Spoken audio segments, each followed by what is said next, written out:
अस्सलाम वालेकुम वरहमतुल्लाहि वबरकातुहू। उम्मीद करती हूँ जी आप सब लोग खैरियत के साथ होंगे।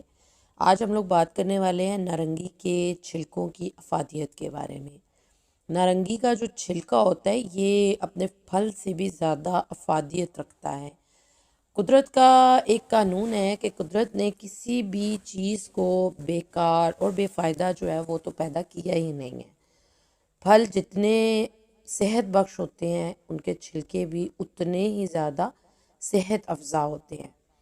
आम रुझान है कि फल खा लेने के बाद छिलकों को या तो फेंक दिया जाता है और हम कभी भी ये जानने की कोशिश ही नहीं करते हैं कि जब इन छिलकों के अंदर छुपे हुए फल जो हैं वो आपकी सेहत के ज़ामिन हैं, तो फिर ये छिलके किस तरह से बेकार और बेफ़ायदा हो सकते हैं। तो बहुत से ऐसे फ्रूट्स हैं जिनके छिलके भी इस्तेमाल जो हैं वो किए जाते हैं। इन्हीं फ्रूट्स के अंदर जो है वो नारंगी भी शामिल है। नारंगी के बारे में जैसा कि आप लोगों को पता है कि ये विटामिन सी से भरपूर होता है। तो विटामिन सी से भरपूर होने के साथ साथ अपने खट्टे मीठे जायके की बुनियाद पर दुनिया भर में बहुत ज़्यादा पसंद किया जाने वाला फल है। और इसका जो छिलका है ये अपने फल से भी ज़्यादा अफादियत रखता है। नारंगी का छिलका, इसके फल, ये सब कुछ सेहत बख्श होता है। इसके अंदर बहुत से विटामिन्स और मिनरल्स जो हैं वो पाए जाते हैं, जो कि मजमूई तौर पर इंसान की सेहत को बरकरार रखने में अपना अहम किरदार जो है वो अदा करते हैं।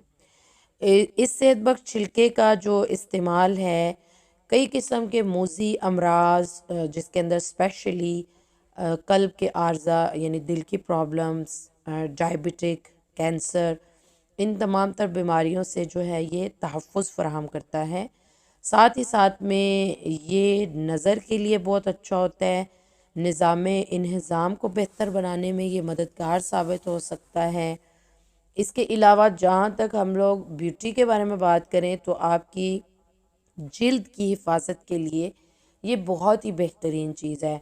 बहुत से उपटन्स होते हैं, बहुत से जो हैं वो फेस के मास्क होते हैं और फेस के ऊपर लगाने वाली डिफरेंट टाइप की प्रोडक्ट्स रेडी होती हैं हर्बल के अंदर, जिनके अंदर नारंगी का छिलका जो है उसको इस्तेमाल किया जाता है।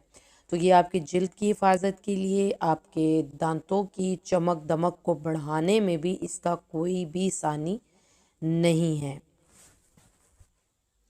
नारंगी के जो उनसे छिलके हैं इसको मुख्तलिफ तरीक़ों से इस्तेमाल जो है वो किया जा सकता है। जैसा कि आप लोगों को पता है चावलों के अंदर जिस वक्त मीठे चावल बनाए जाते हैं उनके अंदर भी इनको लोग ड्राई करके रख लेते हैं और इनको उसके अंदर जो है वो उसके जायके को और उसकी खुशबू को बेहतर बनाने के लिए इसका इस्तेमाल किया जाता है। इसके अलावा नारंगी के छिलकों की आप लोग चाय बनाकर इस्तेमाल कर सकते हैं। नारंगी के जो ताज़ा छिलके होते हैं उनको आप 1 कप पानी में डालकर उबालें और इसे ठंडा होने पर छान कर इस्तेमाल करें। अगर आपको जायके को मज़ीद बेहतर बनाना तो आप उसके अंदर शहद शामिल कर सकते हैं। इसके अलावा आप इसको एयर फ्रेशनर के तौर पर इस्तेमाल कर सकते हैं। इसकी जो खुशबू होती है एक फ़र्द का एहसास जगाती है। इसके लिए आप ये कर सकते हैं कि गर्म पानी के अंदर ताज़ा नारंगी के छिलके शामिल करें और घर की फ़िज़ा को आप मशहूर कुन खुशबू से महका दें। ठीक है जी, तो ये एक बेस्ट एयर फ्रेशनर के तौर पर इस्तेमाल किया जा सकता है। इसके अलावा जो है वो ऑरेंज कैंडी इसकी रेडी होती है और उसका तरीका और मेथड बिल्कुल वही है जैसा कि आप लोगों ने मेरी आमले वाली वीडियो जो है वो देखी हुई होगी। तो उसके अंदर जिस तरह से आमला कैंडी रेडी किया उसी तरीके पर आप लोग इसको भी तैयार कर सकते हैं और इसको इस्तेमाल कर सकते हैं। मज़ीद किसी वीडियो के अंदर मैं डिटेल्स के साथ इसकी कैंडी बनाना भी आप लोगों को ज़रूर सिखा दूँगी। तो जिन लोगों को सर में दर्द की शिकायत रहती है वो नारंगी के छिलकों को बॉयल करके इसकी स्टीम ले लें, तो उससे इनके सर दर्द का जो उनसा मसला है इसको भी अफाका होगा। नारंगी के छिलकों में वर्म और सोजिश को दूर करने की सलाहियत होती है। इन्हें खाने से हाजमा दुरुस्त रहता है और कॉन्स्टिपेशन वगैरह भी जो है वो नहीं होती और आंतों की तेज़ाबियत जो है वो ख़त्म हो जाती है। इसके अलावा ये सीने की जलन को भी दूर कर देते हैं। ऐसे लोग जिनको ब्लड प्रेशर का या कोलेस्ट्रॉल का प्रॉब्लम होता है तो इससे ब्लड प्रेशर भी जो है वो बढ़ने नहीं पाता और कोलेस्ट्रॉल भी कम होता है। तो इसके बेशुमार किस्म के फ़वाइद हैं जो इसमें छुपे हैं। इन्हें पढ़ लेने के बाद यकीनन आज इस वीडियो को सुन लेने के बाद अब आप भी जिस तरह से नारंगी का सीज़न है, इस फल के छिलकों को आप ना सिर्फ संभाल कर रखेंगे बल्कि आप इससे फ़ायदा भी ज़रूर हासिल करेंगे। तो जो सी ख़वातीन हैं वो ये कर सकती हैं कि इसके छिलकों को बारीक बारीक काट कर इसको धूप में सुखा लीजिए और इसको पीस कर रख लीजिए।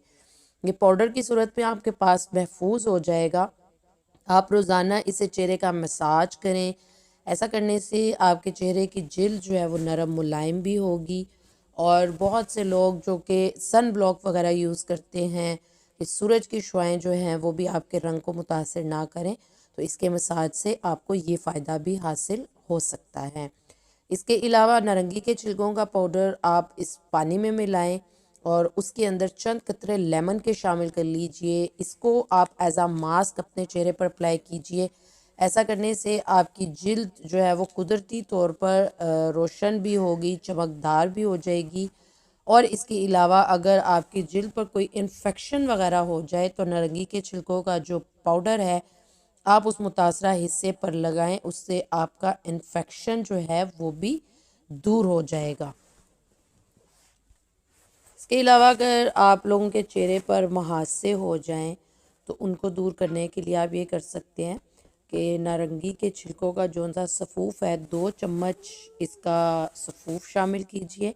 1 चम्मच जो है वो जई का आटा, यानी जिसको ओट्स का आटा कहते हैं, उसको शामिल कर लीजिए। और 1 ही चम्मच जो है वो तकरीबन, बल्कि हाफ़ स्पून जो है आप इसके अंदर खाने का सोडा मिला लें। और इसको चाहे तो अर्के गुलाब से पेस्ट बना लें या पानी से पेस्ट बना लें। और पेस्ट बनाकर इसको जो है वो 15 मिनट के लिए चेहरे पर लगाएं।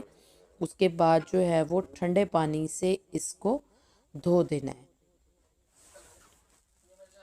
इसके अलावा नारंगी के छिलकों को अगर चबाया जाए तो मुंह की बदबू जो है वो दूर हो जाती है और मुंह जो होता है वो खुशबूदार हो जाता है।